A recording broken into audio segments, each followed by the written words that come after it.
Hey everybody, today I am here to read to you a book called In My Momma's Kitchen. It is written by Jerdine Nolen, and I love the picture of the cat right there. And I love the picture already in the book. And let's begin with the first section. It's called First in Line. Seems like everything good that happens in my house happens in my mama's kitchen. Like the day Nadine burst in waving a letter over her head. I got it, she yelled. I got it. What? I shouted back. What did you get? Nadine held the letter over her heart and closed her eyes. She read the whole thing without even looking at it. Dear Miss Jeffries, I am pleased to inform you that you have been accepted to our university on a 4-year music scholarship. We did a dance around Nadine. Mama and Daddy hugged each other real tight. Then Nadine got out her clarinet and played Daddy's favorite song, This Little Light of Mine. Daddy sang a made-up song about Nadine being the first person in our family to go to college. This little daughter of mine, first in the family line. This little daughter of mine, she's made it to college time. This little daughter of mine, first to be in line. Going to college, see her shine. I felt so proud. I stood on a chair and saluted her. The wedding. My friend Naomi made all the plans. We held Emma's wedding in the sunniest part of Mama's kitchen, right under the window. We marched her down the aisle between Mama's African violets. Janie was supposed to be the groom, but she squirmed and meowed and wiggled out of her wedding clothes. Then she hid behind the stove. We had the reception anyway. Tea cakes and ice cold buttermilk. The groom came back when she saw the buttermilk. Next section is called Talking Pots. On the Saturday, Mama and her sisters do Talking Pots Day. I stay close by. Aunt Katie, Aunt Gloria, and Aunt Ludi always arrive together. Each one is carrying her biggest stewing pot in one arm and shopping bags in the other. The bags Aunt Ludi carries are full of vegetables. Aunt Gloria's bags are filled with meats and sausages and always one odd-shaped package on the top. We all know what's inside it, the biggest soup bone in town. Aunt Katie's bags hold extra cutting boards, knives, vegetable peelers, bowls, and spoons. She pulls them out. Then she holds up Gran Lee's metal coffee pot. I'll make the coffee. In moments, every hand is busy. Nadine and Mama are washing vegetables when Mama begins to hum a melody that has no words. Then Aunt Ludi joins her in deep, low tones. Aunt Katie and Aunt Gloria chime in with high-pitched harmony. The air is full of humming. Their hands are flying. I think they cook like hummingbirds.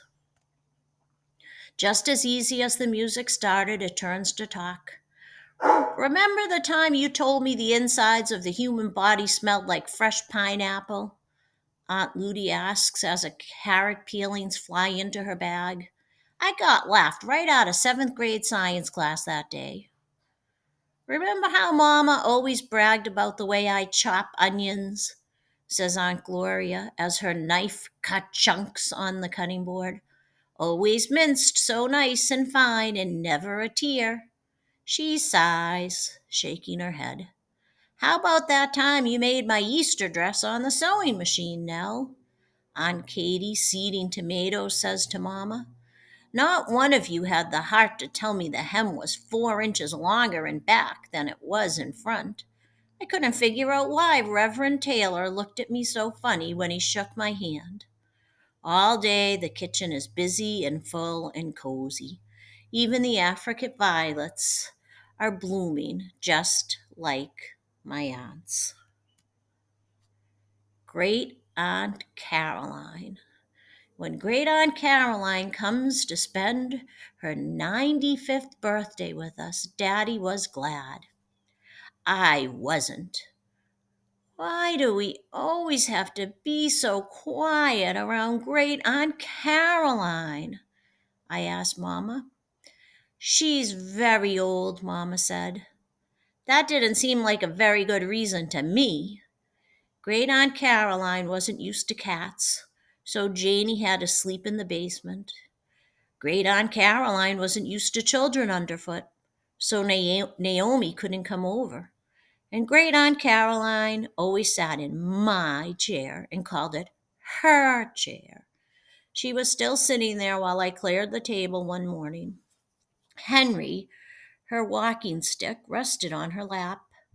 I figured she was watching to make sure I did a good job. But by the time I had finished, her eyes were closed. She sat completely still. It didn't look like she was even breathing. Had she died? I held my own breath as I leaned over to look in her face. Suddenly, she opened one eye, just like Janie. Boo! She shouted. Gotcha! I made you look. Ha ha ha ha! Later, when we went for a walk, she called me her walking out to the backyard friend. Janie's apples. Every October, Mama makes crab apple jelly.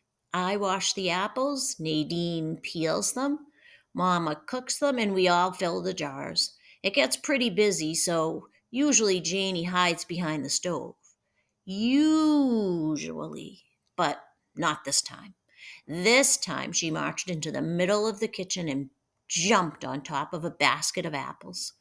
Mama shooed her, but she wouldn't get down. I put her on the floor, but she jumped right back up and rolled around. Shoo, Janie, I scolded. She batted an apple, then another and another. I think she thought the apples were mice. Just as I reached down to pick her up again, she batted one mouse too many. The basket fell over and the apples came crashing down around her. Apples rolled all over the floor. I tripped and fell right on top of Janie. Janie howled.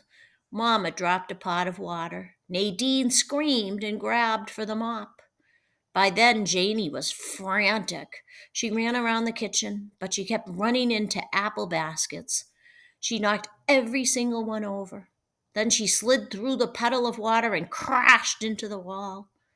Just then we heard Daddy at the door. Janie scrambled to her feet, let out a wild meow, and flew outside right between his legs.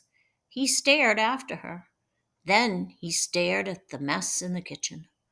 Finally, he looked at the three of us. Cat got everyone's tongue?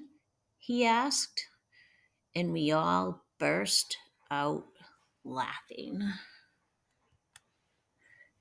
Corn pudding time. Most of the time, we say the kitchen is Mama's, but when Daddy makes corn pudding, it belongs just to him. At the first crackle of the falling leaves, he announces, "It's getting to be corn pudding time." As soon as the first frost covers the ground, he rubs his hands together and sniffs the air. Mmm, he says, "I can almost smell that corn pudding cooking right now."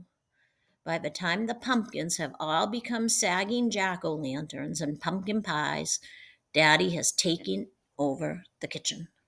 Watching Daddy make the corn pudding is a lot better than actually eating it. While he turns the handle of Mama's old-fashioned egg beater, he sings La Cucaracha and dances the cha-cha. While he sifts and stirs, measures and mixes, pours and pinches, he sings and dances the tango right across the kitchen floor. Mmm, he says as he slides the corn pudding into the oven. This is going to be the best one yet. Then he picks me up and we twirl and swirl around the room. Corn pudding has never been a favorite dessert of mine. But when Daddy presents it at the dinner table, wearing that smile of his and humming, "Glory, hallelujah," having to eat it is worth it. All right, I am going to stop right now and we'll talk about the book.